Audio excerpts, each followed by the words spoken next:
Welcome to the place where your nightmares breathe and story you hear could be true. I'm Ellie, and tonight, you're not just listening to a horror story, you're stepping into it. Are you ready? Because once you start, there's no turning back.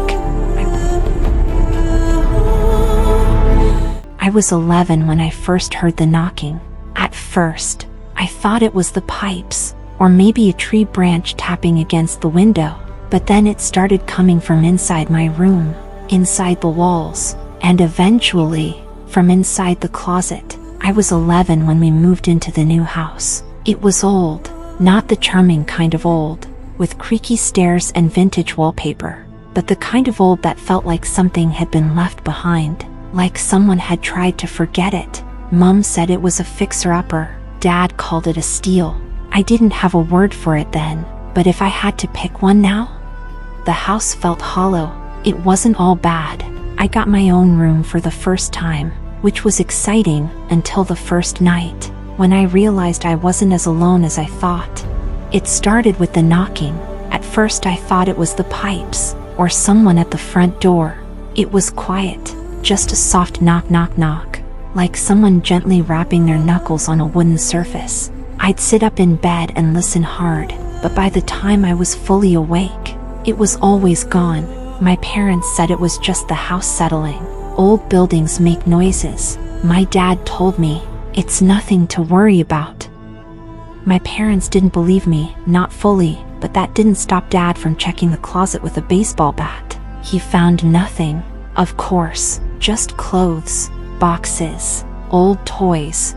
But I knew what I saw. The next night, I did what any scared kid would do. I moved all my stuff out of the closet.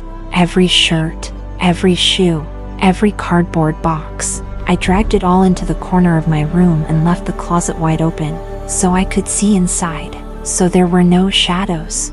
That night, I still heard the knocking. Only this time, it was coming from beneath the floorboards, right under my bed. Things escalated from there. Sometimes I'd hear whispering in the walls, so quiet I could never make out what it was saying. Sometimes I'd feel cold fingers brush against my feet, even though I always kept them under the covers. Once, I even found tiny scratches on my window, 5 lines, like someone had drawn their hand across the glass. But we were on the 2nd floor. There was nothing out there but air, or so I thought. Eventually, my parents did what parents do. They brought in a professional, a guy with a clipboard and glasses who asked me a lot of questions. He said it was stress from the move, transition trauma, he called it. I guess that's what they wrote down when I stopped sleeping altogether. I don't blame them. I wouldn't have believed me either, not until the night the Hollow Man came out. I woke up in the dead of night, and everything was wrong. The room was too quiet, the kind of quiet that hurts your ears. I sat up in bed and blinked in the dark, and that's when I saw the closet door moving. It wasn't swinging open, it was breathing. In and out, like lungs behind the wood. Then it opened. He stepped out slow, deliberate. His skin was pale and loose, like it barely fit. His mouth hung open, not in a scream or a smile, but something worse, something empty. And his hands were too long fingers, curled and twitching like they couldn't wait to reach out. He stared at me, and when he finally spoke, his voice was like wind through dead leaves. I woke up screaming. My parents rushed in, but the closet was empty again. The house was quiet, only the rain against the windows. They told me it was just a dream, that it wasn't real, but I knew better. And when we moved again 6 months later, after the house caught fire in the middle of the night, for reasons no one could explain, I didn't look back.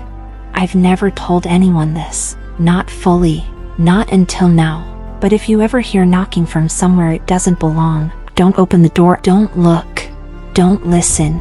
And whatever you do, don't let the Hollow Man in. Liked the story? Smash the like button, it feeds the darkness, and subscribe, so you'll know when the next nightmare begins. I'm Ellie, and I'll see you in the next nightmare.